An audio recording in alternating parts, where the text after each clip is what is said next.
Solve this two-step equation.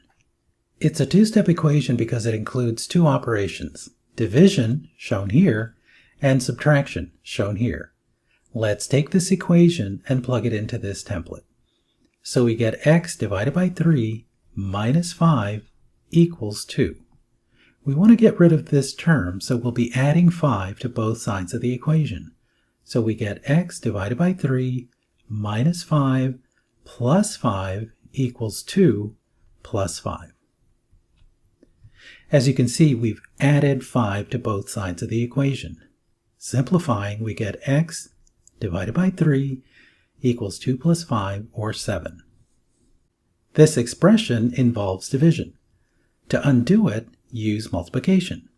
So we get x divided by 3 times 3 equals 7 times 3. So you can see we're multiplying both sides of the equation by 3. Simplifying, we get x is equal to 21.